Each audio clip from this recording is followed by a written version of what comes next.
So we have a new report coming out in Canada, one that I think is important enough to do a video at 1 a.m. about, and it will change the geopolitical game between India and Canada completely, if true. So we have a Sikh leader from the Okanagan Sikh Temple, which is near Surrey, BC, the place Hardeep Singh Nijjar had his temple, and he spoke to reporters claiming that after he got back from meeting with other Sikh leaders, it was common knowledge among the community, he's alleging, that Hardeep Singh Nijjar was running weapons training and essentially extremist training camps to attack India. Now, the reason why this is so important is because not that India didn't know this. I mean, India has said he's a member of the Khalistani Tiger Force. That's a listed terrorist organization in their country. And to them, he's a terrorist, and they took out a terrorist, or a terrorist died, or they've been accused of something, whatever the position may be. However, if all this evidence we have on Hardeep Singh Nijjar checks out, it won't matter if we have the Indian government on the phone admitting to this at all, because of international norms. So let's kind of explain. There's only one. International law is silly. No one follows it. There's only one law in international geopolitics. It's might makes right. And then underneath that, there's all these different, let's say, global norms, societal norms, geopolitical norms. What are they? They're nebulous. And that's kind of the point. But the reason why you can't take out someone on Canadian soil is because Canada's a functioning country, part of the G7, Five Eyes, blah, blah, blah, blah, blah. And the reason why you can take out like Anwar al-Awlaki in Yemen or Osama bin Laden in Pakistan is because they're not really functioning states. That's the international norm, right? Because Pakistan and Yemen are countries where the rule of law is not as well enforced, the central government doesn't have power, and you have things like terrorist training camps, and you can go and bomb Anwar al-Awlaki and no one cares.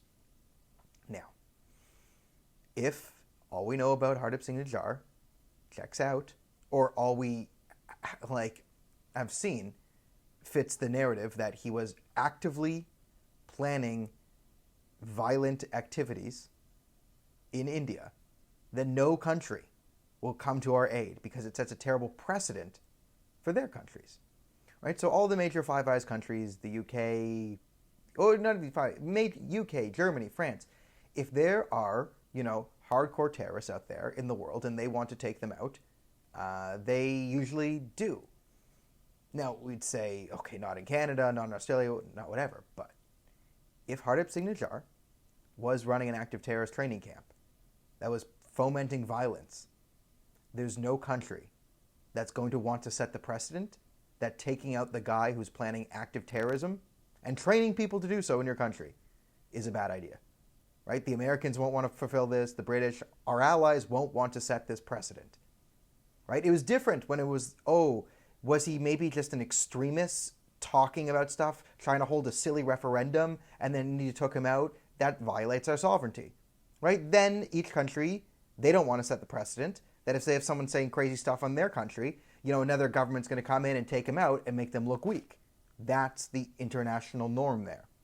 But the norm shifts if he's actively training people for violence against an allied country. So what do we have on him?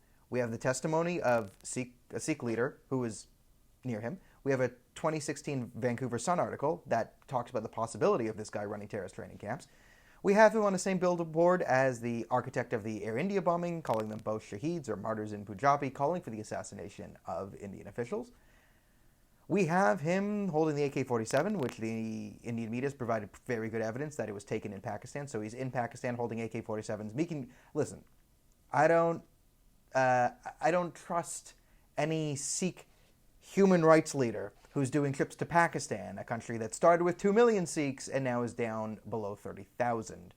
Not a friendly place to minorities there. So I don't know what Sikh human rights training you get in Pakistan, but I am skeptical of it, to say the least. We have him on video firing off AK-47s next to other guys. Looks like it could possibly be related to a training camp where they teach people how to fire AK-47s, right? We have him openly praising the Khalistani Tiger Force, putting up pictures of their members who have committed violence, extremist violence. His supporters have listed him as a leader of the Khalistani Tiger Force in his memorial. So his supporters say he was a leader of this group that was an offshoot of the Babar Khalsa, which blew up Air India, and currently actively foments and executes violence on an ally. Guys, Canada, we got to make it stop. It's time to pull the plug. Time to write a nebulously worded apology about something or whatever, give a concession, and make this go away. That's the best thing we can do. I'd say quit while you're behind, but if all of this comes to light, and there's so much more, who a Liberal MP might have written a letter to get this guy into the country, even after he failed 2 times with a fake passport and fake marriage. This isn't going to get better, guys. My advice to the Liberals, make this go away right now. And if you don't, well, you're just going to keep getting hammered, and more stuff is going to come out, and we're going to look worse and worse and worse and worse. Silver lining to Canadians, maybe if this stuff comes out, we might actually do something about it, which is a fantasy I've had for how long, I don't know, but I'm not going to hold my breath. So, guys, pull it together, take the L, get us out of this.